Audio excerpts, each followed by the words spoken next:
पापी पेट। आज सभा में लाठीचार्ज हुआ। प्रायः 5000 निहत्थे और शांत मनुष्यों पर पुलिस की 50 जवान लोहबंद लाठियां लिए हुए टूट पड़े। लोग अपनी जान बचाकर भागे, पर भागते भागते भी प्रायः 500 आदमियों को सख्त चोटें आई और 3 तो बेहोश होकर सभा स्थल में ही गिर पड़े। 3-4 प्रमुख व्यक्ति गिरफ्तार करके जेल भेज दिए गए। पुलिस ने झंडे के विशाल खंभे को काटकर गिरा दिया और आग लगा दी। तिरंगा झंडा फाड़कर पैरों तले रौंद डाला गया। सबके हृदय में सरकार की सत्ता का आतंक छा गया। प्रकट रूप से विजय पुलिस की ही हुई। उनके सामने सभी लोग भागते हुए नजर आए और यदि किसी ने अपनी जगह पर खड़े रहने का साहस दिखलाया तो वो लाठियों की मार से धराशायी कर दिया गया। परंतु इस विजय के होते हुए भी उनके चेहरों पर विजय का उल्लास नहीं था, प्रत्युत ग्लानि ही छाई थी।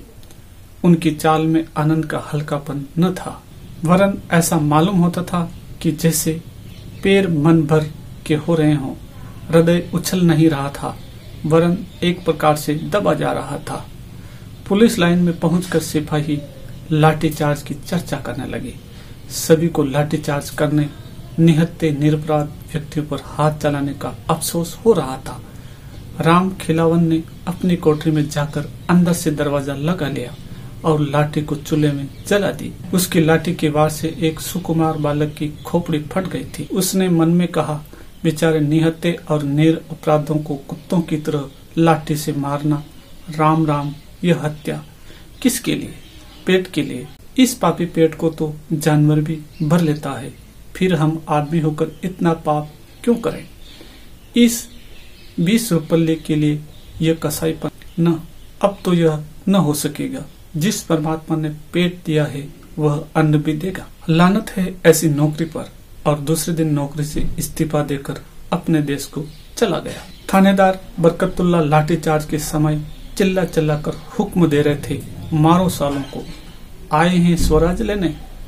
लगे खूब कस कस के, परंतु अपने क्वार्टर्स में पहुंचते पहुंचते उनका जोश ठंडा पड़ गया।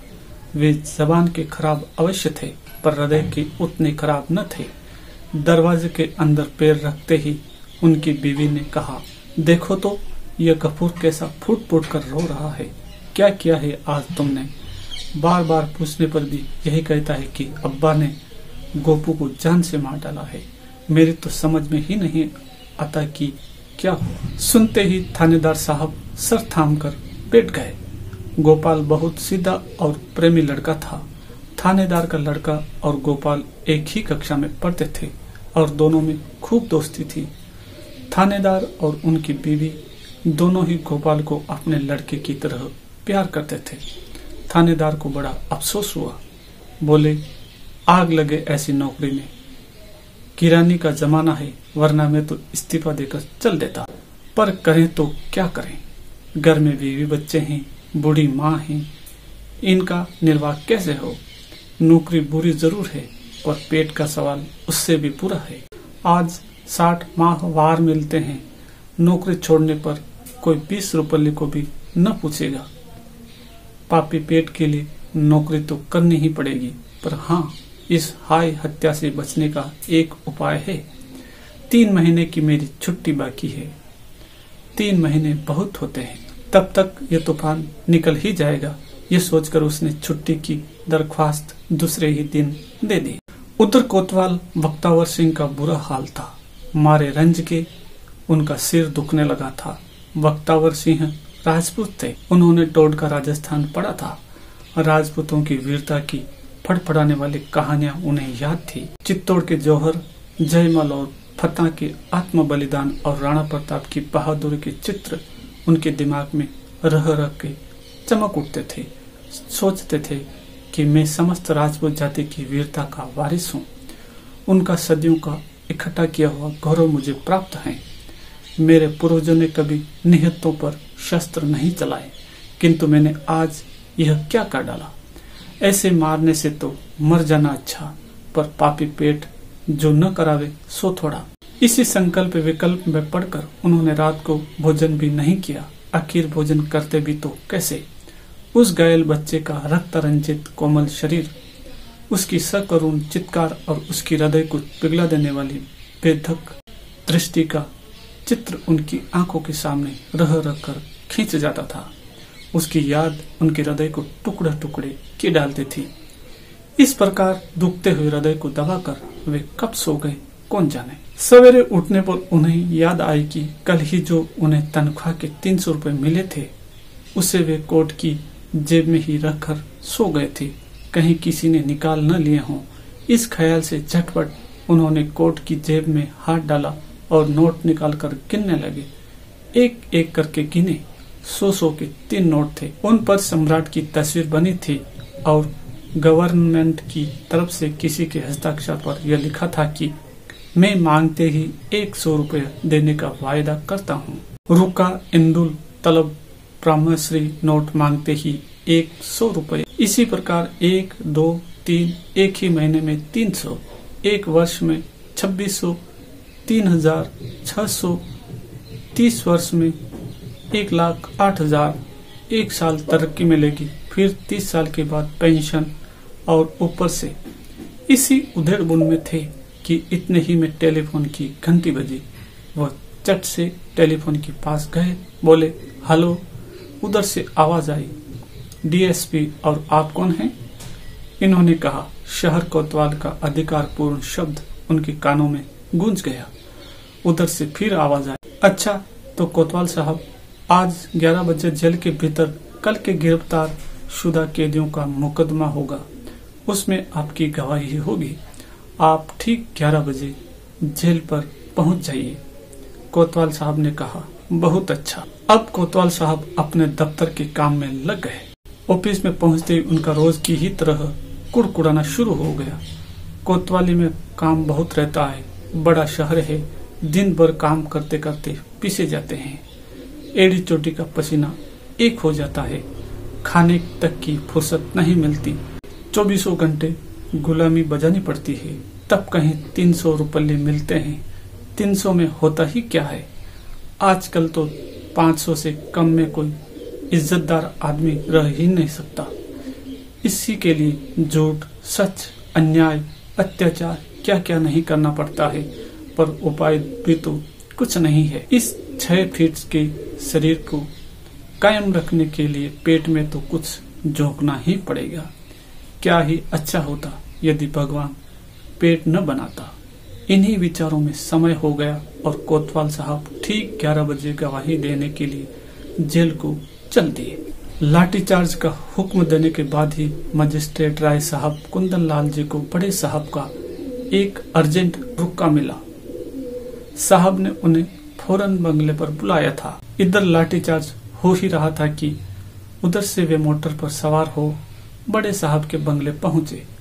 काम की बातों के समाप्त हो जाने पर उन्हें लाठीचार्ज कराने के लिए धन्यवाद देते हुए बड़े साहब ने इस बात का भी आश्वासन दिया कि राय बहादुर के लिए उनकी सिफारिश अवश्य की जाएगी। बड़े साहब का उपकार मानते हुए राय साहब कुंदन लाल अपने बंगले लौटे। उन निहत्तों पर लाठी चलवाने के कारण उनकी आत्मा उन्हीं को कोस रही थी। हृदय कहता था कि यह बुरा किया। लाठीचार्ज बिना करवाए भी तो काम चल सकता था। आखिर सभा हो ही जाती तो अमन में क्या खलल पड़ जाता। वे लोकसभा में किसी से मारपीट करने तो आए न थे। फिर मैंने ही उन्हें लाठी से पिटवाकर कौन सा भला काम कर डाला।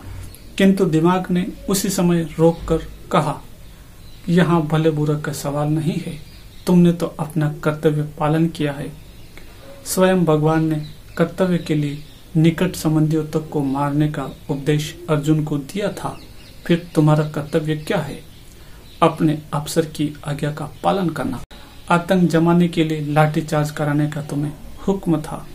तुम सरकार का नमक खाते हो, उसकी आज्ञा का उल्लंघन नहीं कर सकते।